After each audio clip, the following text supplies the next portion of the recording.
غیبت یہ ہے کہ کسی کے اندر موجود عیب کو اس کی پیٹھ پیچھے بیان کرنا۔ سیدہ عائشہ رضی اللہ تعالی عنہا سے مروی ہے، انہوں نے حضور سے پوچھا کہ بعض اوقات کسی میں کوئی عیب موجود ہوتا ہے اور اس کو اگر بیان کیا جائے، وہ تو اس کے اندر موجود ہوتا ہے، تو فرمایا اس کو اگر بیان کیا جائے جو موجود ہوتا ہے یہی تو غیبت ہے، اور اگر موجود نہیں ہے تو بیان کیا جائے یہ تو بہتان ہوگا، جو کبیرہ گناہوں میں سے ایک گناہ ہے۔ اور کسی کے اندر عیب موجود ہو اور اس کو بیان کرنا اور اس کی شرعی ضرورت نہ ہو۔ آپ کو عدالت میں گواہی دینے کی نوبت نہیں آئی ہے، کسی نے آپ سے نہیں پوچھا کہ میں فلاں کے بیٹے سے رشتہ کرنا چاہتا ہوں تو وہ کیسا ہے، تو یہ مجبوری ہو تو پھر تو بتانا پڑے گا کہ وہ نشے کا عادی ہے، تو اپنی بیٹی کو اس دلدل میں نہ پھینکیں، وہ ایک الگ بات ہے۔ کوئی ضرورت شرعی نہیں تھی، کوئی اخلاقی ضرورت نہیں تھی، تو اس کے بغیر کسی کے عیب کو چھالنا، لوگوں کو اس سے بدظن کرنا، اس سے نفرت دلانا اور خام خواہ اس کی آبرو ریزی کرنا، یہ سخت جرم ہے اور یہ کبیرہ گناہوں میں سے ایک بڑا گناہ ہے۔ اور یہ بات ذہن میں رکھیے گا کہ اگرچہ غیبت عام ہو گئی ہے اور عام ہونے کی وجہ سے اس کو عیب نہیں سمجھا جا رہا، تو اس کا یہ مطلب نہیں ہے کہ یہ عیب نہیں رہا، یہ پھر بھی عیب ہے اور اتنا بڑا گناہ ہے کہ فرمایا گیا الغیبۃ اشد من الزنا، غیبت بدکاری سے بھی بڑا گناہ ہے۔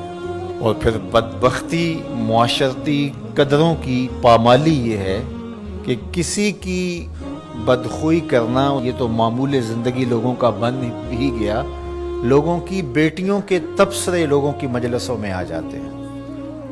یہ کتنی بد نصیبی ہے کہ کسی کے گھر کی باتیں وہ 100% درست ہی کیوں نہ ہو، اس کی بیٹی کا تذکرہ، ماں بہن کی باتیں چوپالوں میں، بیٹھکوں میں، مجلسوں میں گونجتے ہوئے کہکہوں کی صورت کے اندر بیان ہو، تو ذرا بتائیے کہ وہ معاشرہ کوئی معاشرہ ہے؟ آج میں اور آپ دیکھیں کہ ہم کہاں کھڑے ہیں۔ اور آقا کریم علیہ الصلوۃ والسلام کو یہ چیز دکھلائی گئی کہ تانبے کے ناخنوں سے اپنے چہرے کو نوچ رہے ہیں۔ اپنا معاشرہ تشدد اور افتراق کا شکار ہو کے رہ گیا ہے۔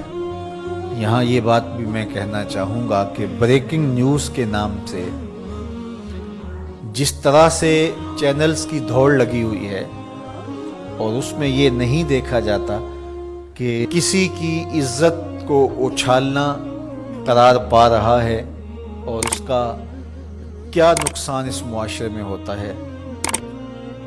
اور تیسری بات یہ ہے کہ برائی کو نشر کرنے سے برائی کی حوصلہ افزائی بھی ہوتی ہے اور لوگ گناہ میں دلیر ہوتے ہیں، اور اگر اس کو بیان کرنا ناگزیر بھی ہو جائے تو اس کو 100 پردوں میں ملفوف کر کے بیان کرنا چاہیے۔ ایک زمانے میں اگر کوئی ایسی خبر لگتی بھی تھی تو لکھا ہوتا تھا نون اور میم، نام نہیں لکھا ہوتا تھا۔ دونوں قابل اعتراض حالت میں پائے گئے اور پولیس نے موقع پر گرفتار کر لیا۔ تو نون اور میم لکھا ہوتا اور قابل اعتراض حالت، بس یہی ہوتا۔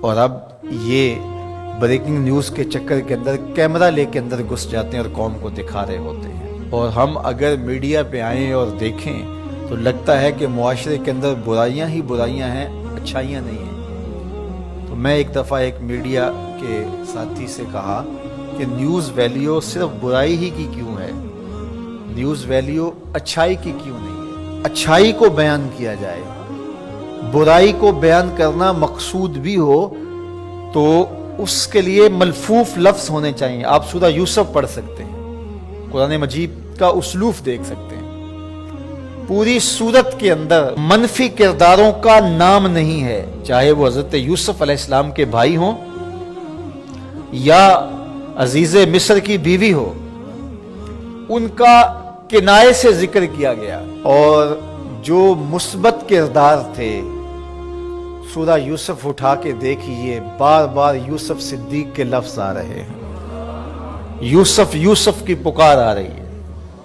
حضرت یعقوب کا ذکر آ رہا ہے۔ اللہ اکبر۔ تو اچھے کرداروں کو ابھارا جائے اور برے کرداروں کا ذکر کرنا بھی ہو تو ملفوف طریقے سے، تو معاشرے میں صالحیت پیدا ہوتی ہے۔ لیکن جب ہمارا مقصود ریٹنگ ہو، ہمارا مقصود پیسہ ہو، ہمارا مقصود بیرونی نادیدہ ہاتھوں کا ایجنڈا ہو، تو پھر ہم ہوش و حواس میں نہیں ہوتے، پھر جو ہم سے کروایا جاتا ہے ہم وہی کر رہے ہوتے ہیں۔ یہ بد نصیبی ہے اور یہ دردناک کہانی ہے۔